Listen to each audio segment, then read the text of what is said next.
Welcome back, Particle People. Today we're going to be discussing my new once human obsession, and that is deviants of a slightly different color. Okay, that statement was unfair in its entirety because once human has knocked shinies out of the park. In the game where we originally have shinies referring to Pokemon in this case, some shinies are just not noticeable and or are disappointing worse than their regular versions. That is not the case in once human, where shinies are amazing. Not only can they be different colored, they can have different textures and different abilities. So before we dive into my adventure trying to find some shinies, as well as my complaints with the current shiny system, let's just say great job on your first iteration of shinies inside of the game. Once human, they came along quite nicely. Look at this!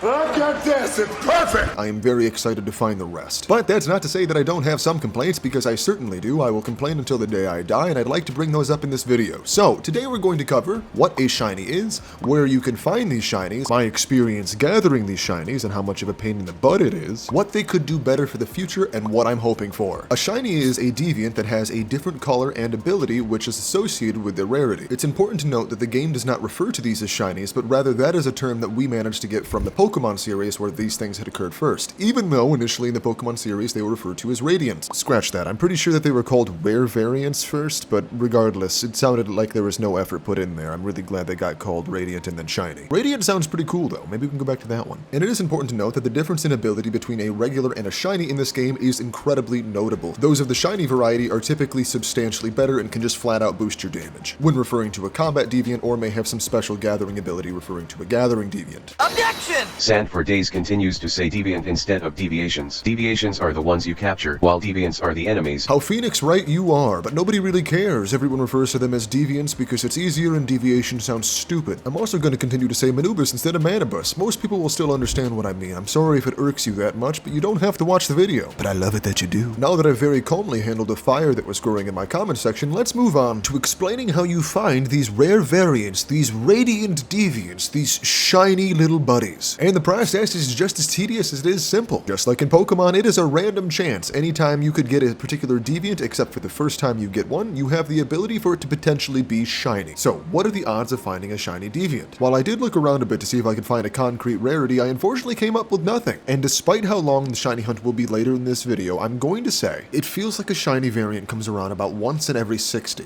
Please keep in mind, this is just my observation, and I know that sounds like really good odds, but trust me, finding deviants in this game is not as frequent as finding Pokemon in their series. It's not like you can just do circles in grass and run into a deviant over and over and over again. You actually have to go to where they spawn, wait for them to respawn there, which does take some time, as well as if you're going for a deviant you get through gathering, it seems that there's a bit of a ghost cooldown. The community believes this widely, and from my experience it seems like once every 2 hours I can walk up to like 10 mushrooms and get a new Groshroom. And this is where it gets a little bit more complicated. Unlike in Pokemon, some of these deviants have multiple shiny varieties, and some varieties are just significantly better than others. A good example will come up later in this video because I will be shiny hunting the Gel Boy. However, if I do get the pink slime, I'm going to continue to shiny hunt because I want the blue one, as the blue one will boost my damage ability while the pink one will only boost my healing. But this is another thing that Once Human has done absolutely correct by including multiple varieties of any given shiny deviant. People have been begging for years in the Pokemon community to have more than one shiny. Without further ado, let's go into my attempt to find one of these more rare shinies, as right now, at least on my server, finding a shiny gel is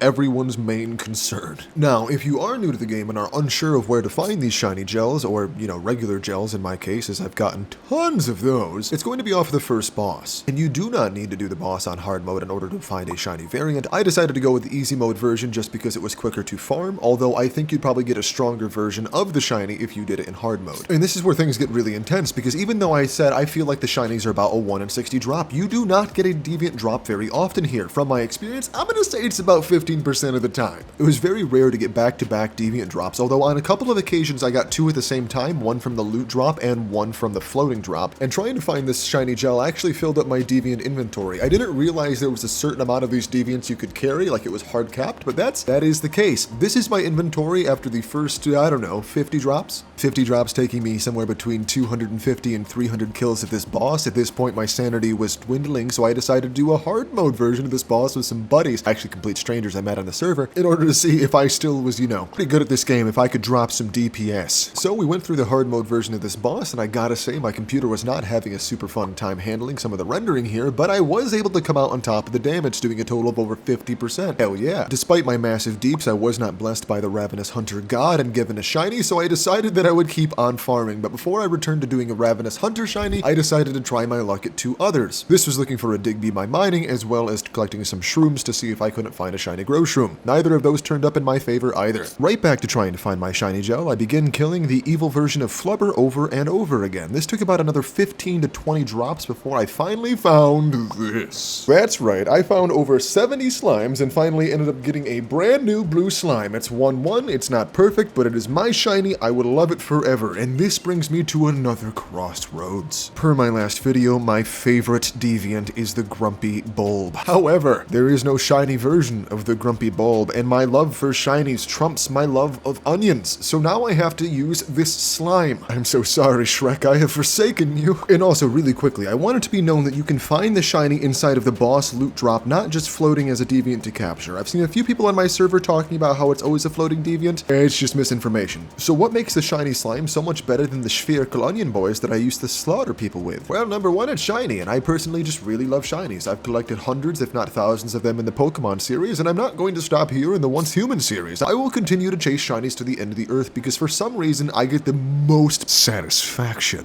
from shinies. I just don't know what it is. Also, I really don't know why I said satisfaction like that. There was nothing innately dirty about that sentence, but then I just made it weird. And secondarily, these shinies are actually just better. They give you passive damage buffs, at least the combat ones. This slime makes it so every time I reload, I'm either getting 6% more damage to my bullets or 6% more damage to my effects. That can result in a very noticeable DPS increase, which I am all about, although I am not a min-maxer by any means. Now, you've made it this far in the video, meaning that you watched me get that shiny after killing that thing hundreds of times, which means you have to subscribe. Please? I felt it right there. I felt your subscription. I knew you did it, so I'm gonna go ahead and hunt another shiny for you. I said it's for you, but it's really for me. Maybe it's for us. Maybe it's for we. I'm hunting a shiny for everyone here. By the people, for the people, shinies for everyone. Where was I? Oh yeah, the next shiny I'm going to be hunting is going to be the butterfly. This butterfly is absolutely beautiful. It's got the Starry Night pattern on it, which is super duper cool. Not to mention it gives you 6% more damage overall during the night and 3% during the day. Assuming that I'm reading this text correctly, I could be wrong because I'm illiterate. And to those of you who stuck around because you wanted to see more shiny hunting but don't want to get involved as much as it took me to get that slime, I have great news for you. This shiny is actually incredibly easy to get by comparison to the gel. All you have to do is go to a location where this deviant spawns. I chose this place because it was the least crowded, and then check to see if this one's shiny. If it's not, run back to the nearest teleportation tower and change realms within your server. There's 10 different ones, so you can continuously cycle between these until you find one that is shiny. I don't need to overplay this one at all because this was very easy for me to find. It took me about a half an hour, and now I have my shiny butterfly, and I'm actually going to be using this instead of the gel, not because I think it's prettier, although it is, but rather I do not need help healing in combat, so I would rather have something that does more damage, and I'm pretty sure the way the passive works out, I'm getting more damage buff from that too with the butterfly. Don't click off yet, this video isn't done. It seems like I found 2 shinies and I'm gonna be done, but that's not where it ends. I've still got a whole nother talking point and a different kind of shiny that I got.